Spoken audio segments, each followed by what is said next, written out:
কাকদ্বীপে প্রধান শিক্ষক নিগ্রহকাণ্ডে গ্রেফতার হওয়ার 24 ঘন্টার মধ্যেই জামিন পেয়েছেন তৃণমূল নেতা। তার বিরুদ্ধে জামিনযোগ্য ধারায় মামলা রুজু করেছিল পুলিশ। প্রধান শিক্ষককে পিটিয়ে গ্রেফতার হয়েছিলেন অভিযুক্ত ত্রিদীপ বাড়ুই, আর তার 24 ঘন্টার মধ্যে জামিন পেয়ে গিয়েছেন তিনি। কাকদ্বীপের স্কুলের ভারপ্রাপ্ত প্রধান শিক্ষককে স্কুলের মধ্যে পড়ুয়াদের সামনেই মারধর করা হয়, দেওয়া হয় ঘাড় ধাক্কাও।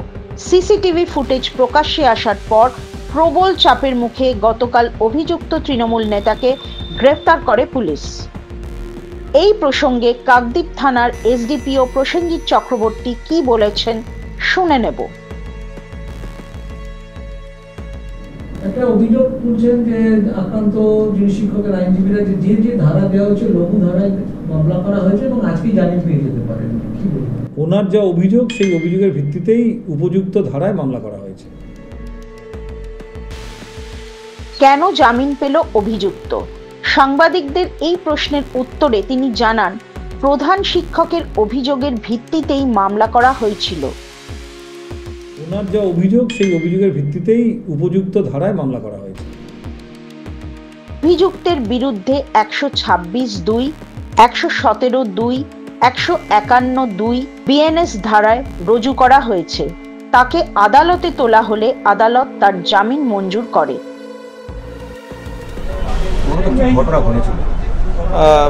কাকদ্বীপ বীরেন্দ্র বিদ্যানিকেতন হাই স্কুলের প্রধান শিক্ষককে মারধর করার অভিযোগের জন্যই ওনার বিরুদ্ধে এই মামলা রুজু হয়। আজকের হারুট পয়েন্ট থানার পুলিশ ওনাকে গ্রেপ্তার করে কাকদ্বীপ আদালতে নিয়ে আসে। এই ঘটনায় হইচই পড়ে গেলেও 12 ঘন্টার মধ্যেই কাকদ্বীপের শিক্ষককে নিগ্রহের অভিযোগে অভিযুক্ত তৃণমূলের পঞ্চায়েত সদস্য ও স্কুল পরিচালন সমিতির সভাপতি ত্রিদীপ বাড়ুই জামিন পেয়ে গিয়েছেন। 5টি জামিনযোগ্য ধারা দিয়েছিল পুলিশ, ফলে হলো না সওয়াল জবাবটুকুও। মাত্র 15 সেকেন্ডেই শুনানি শেষ। প্রধান শিক্ষক পিটিয়েও অনায়াসে জামিন পেলেন তৃণমূল নেতা। আক্রান্ত প্রধান শিক্ষক মিলনকান্তি পাল বলছেন, পুলিশের ধারাগুলো দেখে হতাশ হয়েছি। গ্রেফতার করার সময় পুলিশ খুব সক্রিয় ছিল, তারপর এই ধারাগুলো দেখে হতাশ হয়েছি। আমার আইনজীবী বলেছিলেন যে এত লঘু ধারা হয়েছে যে উনি জামিন পেয়ে যাবেন। এটা অত্যন্ত হতাশাব্যঞ্জক। হ্যাঁ, এটা অপ্রত্যাশিত এত দ্রুত জামিন। যেটা পুলিশি যে ধারাটা সেটা অত্যন্ত লঘু প্রকৃতির ছিল, মনে যেন হচ্ছে এটা বেল পাওয়ার পক্ষের ধারাগুলো এরকমই ছিল। অ্যাডভোকেটও সেটাই বলেছিলেন, এই ধারাতে একদিনের বেশি বেল, একদিনেই উনি বেল পেয়ে যাবেন, আমার পক্ষের অ্যাডভোকেট বলেছে। তিনি আরও বলেন, জামিন পেতেনি আমি জানি, কিন্তু সেটা হয়তো 3-4 দিন বা আরেকটু বেশি।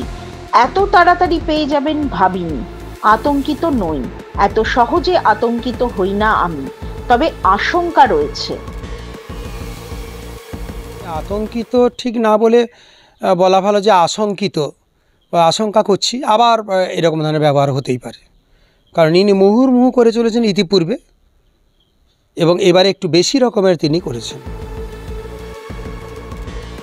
বাংলা সিনেমার সেই বিখ্যাত ডায়লগটা মনে আছে? মাস্টার মশাই, আপনি কিন্তু কিছুই দেখেননি।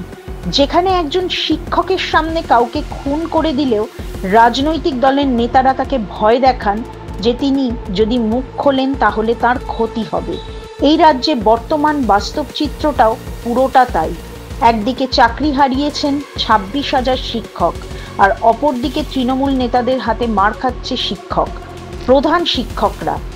ক্ষমতায় আসার পর নিজেদের ক্ষমতা জাহির করতে তৃণমূলের সুপুত্র আরাবুল ইসলাম শিক্ষিকার মাথায় জগ ছুঁড়ে মেরেছিলেন। সেই ধারা এখনো বহমান। কাকদ্বীপের একটি স্কুলে প্রধান শিক্ষককে মারার পরেও 24 ঘন্টার মধ্যে জামিন পেয়ে গেলেন তৃণমূল নেতা। তৃণমূলের আজ্ঞাবহ পুলিশ আইন ব্যবস্থাটাকে প্রহসনে পরিণত করেছে। ব্যুরো রিপোর্ট, মাধ্যম। Goa's transformation is more than just development. It's about progress and a brighter future for all. Bridges that unite aspirations, highways that bring communities closer, world-class airports welcoming opportunities, From modern infrastructure to seamless connectivity, Goa is on the fast track to grow. Under the decisive leadership of Prime Minister Narendra Modi and Chief Minister Dr. Pramod Sawant, the double-engine Sarkar is driving Goa towards Vikasit Bharat 2047, a future of prosperity, innovation and limitless possibilities.